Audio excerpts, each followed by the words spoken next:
बच्चों, आज हम आपकी अपनी हिंदी पाठ्य पुस्तक ए.बी. सरस्वती मंथन कक्षा 4 के पाठ 16 का पठन पाठन करने जा रहे हैं।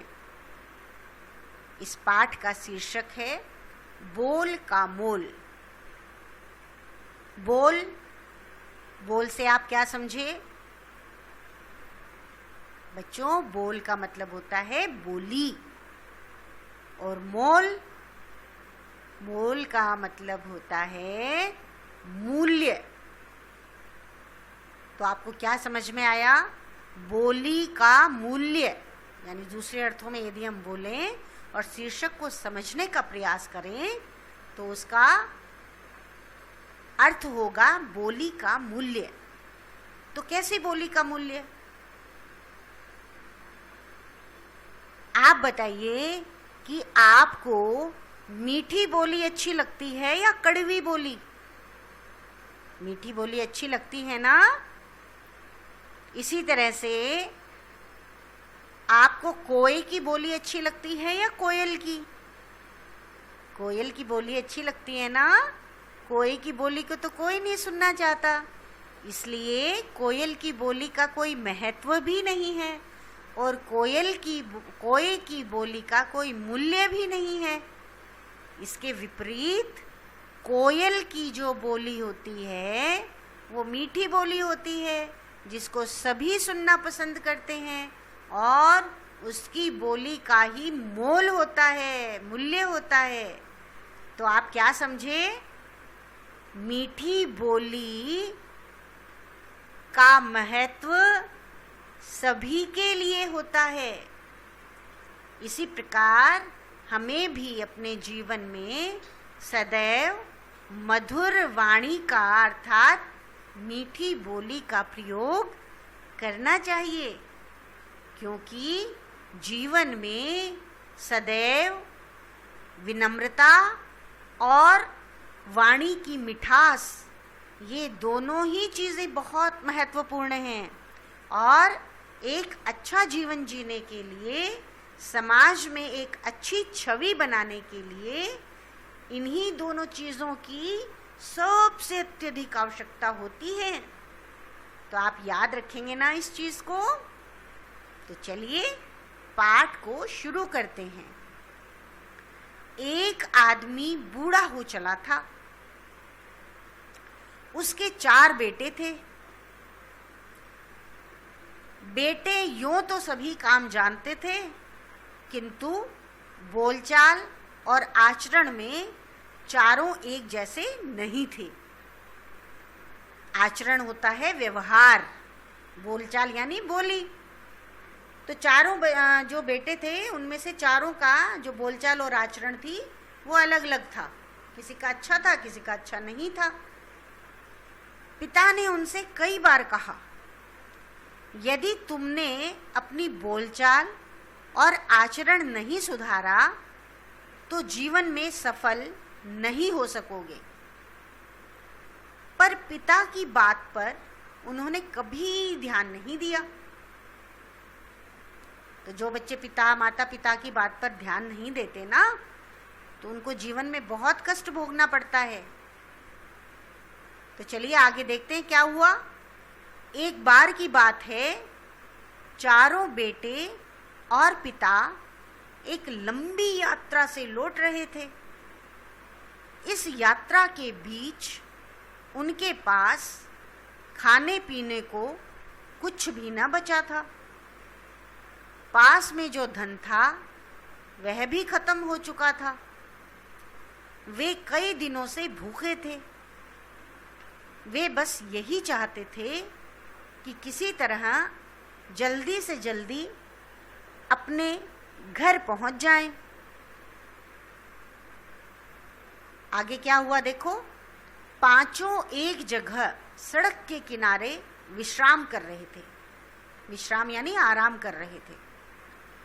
तभी एक व्यापारी अपनी बैलगाड़ी को हाँकता हुआ निकला। तभी क्या हुआ? एक व्यापारी था जो अपनी बैलगाड़ी को हाँकता यानी चलाता हुआ वहां से निकला उस रास्ते से। तो वह व्यापारी किसी मेले में जा रहा था। कहाँ जा रहा था व्यापारी? वो किसी मेले में जा रहा था। उसकी बैलगाड़ी में तरह तरह के पकवान और मिठाइयाँ भरी हुई थी। वह उन्हें बेचने के लिए जा रहा था। पकवानों और मिठाइयों की महक से पांचों के मुंह में पानी आने लगा। तो बूढ़े ने कहा, जाओ व्यापारी से मांगो, शायद कुछ खाने को दे दे। तो पहला बेटा सबसे पहले गया व्यापारी के पास। पहला बेटा व्यापारी के पास गया और बोला, अरे अरे व्यापारी, इतना माल ले जा रहा है, थोड़ा मुझे दे, बहुत भूख लगी है। तो उसने इस लहजे में बोला, बड़े बेटे ने। तो व्यापारी ने ये सोचा कि ये कितना मूर्ख है, दूसरे से मांगते समय मीठी वाणी बोलनी चाहिए और ये कैसे बोल रहा है। उसके बाद उसने सोचा, अच्छा यह जितनी कठोर वाणी बोल रहा है, इसे उतना ही कठोर पकवान दूंगा। ये सोचकर उसने एक सूखा पकवान उसे दे दिया। अब आगे क्या होता है देखो। व्यापारी थोड़ी दूर ही गया कि दूसरा भाई उसके पास पहुंचा। बोला, बड़े भाई प्रणाम, क्या छोटे भाई को खाने के लिए कुछ नहीं देंगे? व्यापारी ने सोचा, इसने मुझे भाई कहा है, छोटे भाई को देना मेरा कर्तव्य है। तो उसने कहा, लो छोटे भाई, मिठाई खाओ। और उसने दोना भरकर मिठाई दे दी। अब तीसरा भाई व्यापारी के पास गया। वो बोला, आदरणीय, आप मेरे पिता समान हैं, मुझे भी कुछ खाने को दें। व्यापारी ने सोचा, ये मुझे पिता जैसा आदर दे रहा है, इसे तो भरपेट मिठाई देनी चाहिए। और उसने कई दोनों में बहुत से पकवान और मिठाइयाँ भर कर दे दी। अंत में चौथा पुत्र आया। उसे देखकर व्यापारी मुस्कुराया, तो वो भी मुस्कुरा दिया। उसने कहा, मित्र, इस मुसीबत की घड़ी में तुम सहारा बन सकते हो, क्या तुम मुझे भूखा ही रखोगे? व्यापारी ने सोचा, मित्र पर लोग सब कुछ न्योछावर कर देते हैं। न्योछावर का मतलब अर्पित कर देते हैं, अर्पण कर देते हैं। फिर यह मित्र तो मुसीबत में है, इसकी मदद करनी चाहिए। मदद का मतलब सहायता। मेरा क्या, शहर जाकर और माल भर लाऊंगा। व्यापारी ने कहा, मित्र, इस गाड़ी में लदा सारा पकवान तुम्हारे लिए है, चलो, कहाँ ले चलूं? वे दोनों वहां आ गए जहां पिता के साथ बाकी तीन बेटे बैठे हुए थे। पिता ने उन सब से कहा, अब तुम सब अपनी अपनी मांगी हुई भोजन सामग्री की तुलना करो, यानी कंपेयर करो कि व्यापारी ने किसको कैसा खाने को दिया। जिसने जैसा बोला और आचरण किया, उसे वैसा ही मिला। क्या अब भी अपने बोल का मोल नहीं समझे? बच्चों, समझ आया आपको कुछ? इस पाठ के माध्यम से आपको ये समझ जाना चाहिए कि जब भी हम सामने वाले से किसी से भी बात करें तो हमारा बोलने का लहजा, हमारे बोलने का स्तर, हमारे बोलने का ढंग बहुत ही मधुर होना चाहिए। उसमें किसी भी प्रकार की उद्दंडता या किसी भी प्रकार का कड़वापन या किसी भी प्रकार का जो कटुता है वो नहीं होनी चाहिए। तो इस पाठ से हमें जो सीख मिली वो यह सीख मिली कि मीठी बोली जीवन की अनेक कठिनाइयों को दूर करने में समर्थ है। अर्थात मीठी बोली से हम जीवन की हर मुसीबतों को पार करने के योग्य हो जाते हैं। तो चलिए बच्चों आगे बढ़ते हैं शब्दार्थ की ओर। तो शब्दार्थ में पहला शब्द है आपका आचरण, यानी चाल चलन या व्यवहार। वाणी यानी बोली। न्योछावर निछावर या भेंट। विश्राम आराम। मुंह में पानी आना, जी ललचा जाना। आदरणीय आदर के योग्य। तो चलिए बच्चों अब हम बढ़ते हैं अभ्यास कार्य की ओर। तो अभ्यास कार्य में मौखिक प्रश्नों की श्रृंखला में सोचिए और बताइए के अंतर्गत पहला प्रश्न है, पिता की किस बात पर उन चारों बेटों ने ध्यान नहीं दिया? किस बात पर ध्यान नहीं दिया था? इसका उत्तर होगा बोलचाल और आचरण सुधारने वाली बात पर चारों बेटों ने ध्यान नहीं दिया। अगला प्रश्न है, लंबी यात्रा से लौटते समय उनके पास क्या नहीं था? इसका उत्तर होगा लंबी यात्रा से लौटते समय उनके पास खाने पीने को कुछ न बचा था। अगला प्रश्न है, उस बैलगाड़ी में क्या क्या रखा हुआ था? तो बच्चों आपको पता है ना उस बैलगाड़ी में क्या क्या था?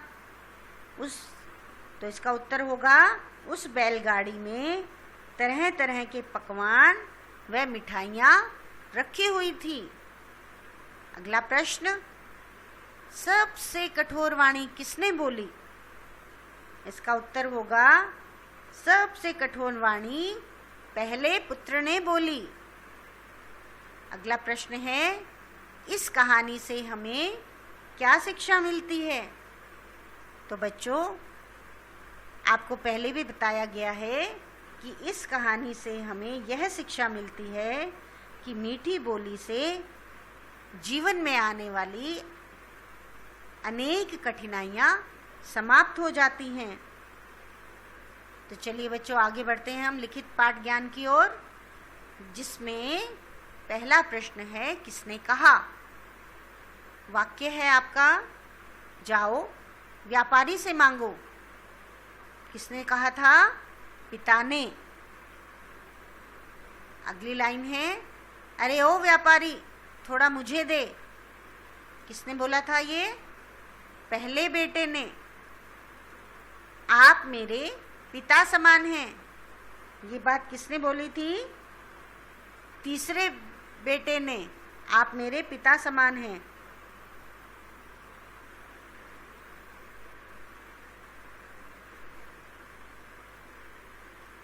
अगला वाक्य है,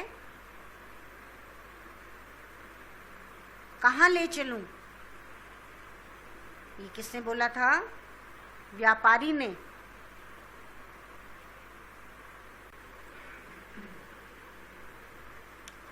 अगला प्रश्न है, दिए गए शब्दों की सहायता से खाली स्थान भरिए। तो बच्चों शब्द आपको दिए हुए हैं और इन्हें हमें इन खाली स्थानों में भरना है। हमारा पहला वाक्य है, पांचों सड़क के किनारे डैश कर रहे थे। तो इसमें क्या आएगा? विश्राम। अगला वाक्य, कठोर वाणी बोलने वाले को मैं भी डैश पकवान दूंगा। तो यहाँ क्या आएगा? कठोर वाणी बोलने वाले को मैं भी कठोर पकवान दूंगा। तो कठोर आएगा यहाँ। आगे है, क्या तुम मुझे डैश ही रखोगे? यहाँ क्या आएगा? भूखा। क्या तुम मुझे भूखा ही रखोगे? यह व्यक्ति मुझे पिता जैसा डैश दे रहा है, तो यहाँ आएगा आदर।